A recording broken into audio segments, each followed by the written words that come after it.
Hi guys, welcome back to our channel.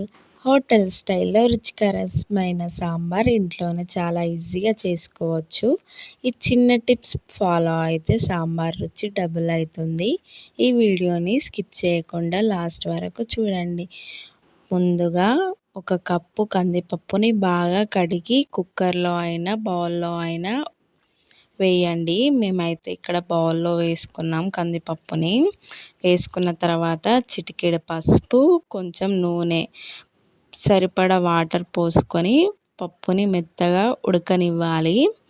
మరో పక్కన bowl తీసుకొని బౌల్లో ఆయిల్ పోసుకొని ఆయిల్ అనేది హీట్ కావాలి. ఆయిల్ హీట్ అయిన తర్వాత అందులో జీలకర్ర గోలిన తర్వాత ఆనియన్స్ మంచిగా గోలిన తర్వాత గార్లిక్స్ వేసుకోవాలి. గార్లిక్స్ అనేది సాంబార్లో వేసుకుంటే టేస్ట్ అనేది చాలా బాగుంటుంది. అవి ఆయిల్లో గోలిన తర్వాత పచ్చిమిర్చి వేసుకోవాలి.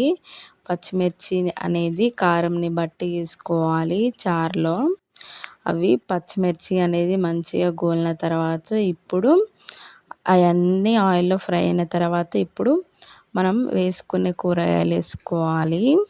మేమైతే ఇక్కడ ములక్కాయలు, దొండకాయలు, టమాటాలు అలాగే సోరకాయ ముక్కల్ని వేసుకుంటున్నాం. ఇవన్నీ మంచిగా ఆయిల్లో ఉడకాలి.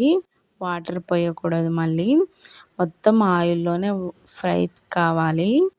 అంటే మొత్తం ఉడకాలి. అది తొందర ఉడకడం కోసం కొంచెం సాల్ట్ వేసుకుంటే తొందర ఉడుకుతాయి. కొంచెం కరివేపాకు వేసుకోవాలి. కరివేపాకు వేసుకొని మొత్తం ఒకసారి కలుపుకోవాలి. గ్యాస్ అనేది లో ఫ్లేమ్లో పెట్టుకొని మంచిగా ఉడకనివ్వాలి. అవి సగం ఉడకాలి. మరోపక్క చింతపండు నానబెట్టుకోవాలి పులుపుకు తగ్గట్టు. మరి ఎక్కువ చింతపండు వేసినా కూడా పులుపు అనేది ఉంది కాబట్టి కొంచెమే చింతపండు అనేది వేసుకోవాలి. చింతపండుని నానబెట్టుకుంటే అది టేస్ట్ అనేది బాగుంటుంది కాబట్టి డైరెక్ట్ కాకుండా చింతపండుని అనేది ఫస్ట్ నానబెట్టుకోవాలి. ఈ ముక్కలన్నీ మొత్తం ఇలా కలుపుకోవాలి. ఇలా కలుపుకున్న తర్వాత అందులో పప్పు అనేది మెత్తగా ఉడికిందా అని చూసుకోండి. ఫస్ట్ చూసుకున్న తర్వాత ఆ పప్పుని తీసుకొని ఇందులో ఈ పీసెస్లో పోయాలి. పప్పు అనేది పోసిన తర్వాత మొత్తం మిక్స్ చేసుకోవాలి.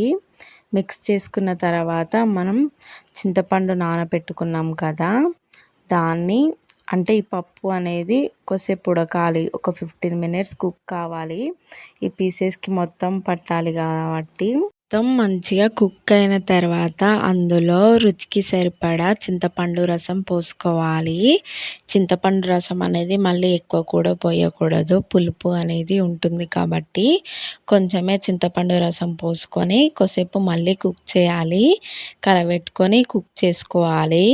సగం కుక్ అయిన తర్వాత అందులో ధనియాల పొడి వేసుకోవాలి. ధనియాల పొడి ఎందుకు వేసుకోవాలి అంటే రుచి అనేది బాగుంటుంది కాబట్టి ధనియాల పొడి వేసుకోవడం వల్ల టేస్ట్ అనేది చాలా బాగుంటుంది. అందుకే ధనియాల పొడి అనేది వేసుకోవాలి.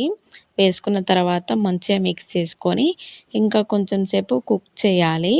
కుక్ అయిన తర్వాత ఇప్పుడు రుచికి సరిపడా కారం వేసుకోవాలి. కుక్ చేసుకోవాలి ఇంకా కొంచెం సేపు. ఒకటి సీక్రెట్ టిప్ ఏంటి అంటే కొంచెం బెల్లం పీస్ని వేస్తే పులుపు కారం బ్యాలెన్స్ అయ్యి సాంబార్ చాలా టేస్టీగా ఉంటుంది.